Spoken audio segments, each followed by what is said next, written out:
Hello everyone, আসসালামু আলাইকুম। আশা করি আপনারা প্রত্যেকে ভালো আছেন।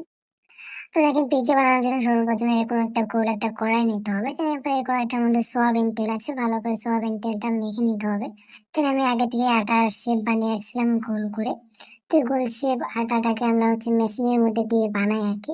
তো দেখেন, এরকম গোল আপনাদের কারো কাছে মেশিন নাও থাকতে পারে, তো আপনারা যারা বাড়ি বানিয়ে খাবেন তো তারা ওই যে কি বলেন আপনার রুটি যে বানায়, তো এরকম ভাবে আপনারা গোল করে নিতে পারেন আর কি। তো গোল করে নেওয়ার পরে এই দেখেন, ৪-৫টা সমান করে ভালোভাবে আপনাদেরকে করে নিতে হবে, ভেঙে নিতে হবে, ভাঁজ দিয়ে নিতে হবে একটা।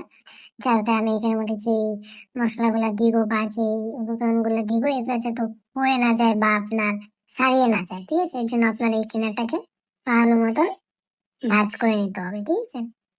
তো আমাদের যদি এই কিনাটা যদি ভাঁজ করা হয়ে যায়, দেখেন আমার মতো ভাঁজ করে দিই। তো ভাঁজ করা হয়ে গেলে পরে একটা মেশিন আছে, ওই মেশিনটা দিয়ে আপনার এই যে এরকম ভাবে কেটে নিতে হবে আর কি, ঠিক আছে? তো আপনাদের কাছে মেশিন নাও থাকতে পারে, তো সেটা আপনারা কাটা চামিচ দিয়ে করে নেবেন।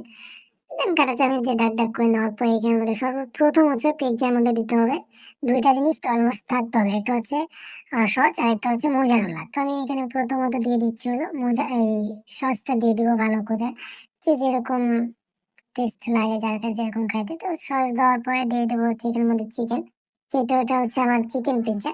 সেক্ষেত্রে এখানে মধ্যে চিকেন দিয়ে দেবো বেশি করে, তাহলে এটা খাইতেও টেস্ট হবে বেশি। তো এখানের মধ্যে চিকেন দিয়ে দেওয়ার পরে দিয়ে দেবো হচ্ছে আমরা এখানের মধ্যে সবজি।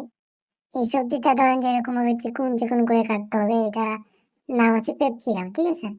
তো এই সবজিটাকে আমরা ভালো করে কেটে এখানে চার সাইডে ভালো করে ছাড়িয়ে দিয়ে দিলাম। দেন এরপরে হচ্ছে এখানের মধ্যে আরো কিছু এগুলো দিব, ভিডিওটা সম্পূর্ণ দেখেন। এখানের মধ্যে দিয়ে দেবো, দ্বিতীয়ত দিয়ে দেবো হচ্ছে আপনার কি বলে না, জৈতুন, ঠিক আছে? এখানের মধ্যে দিয়ে দেবো জৈতুন।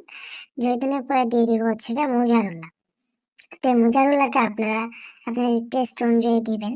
তো মোজারেলাটা আমাদেরকে দিতে হবে হচ্ছে একটু বেশি করে।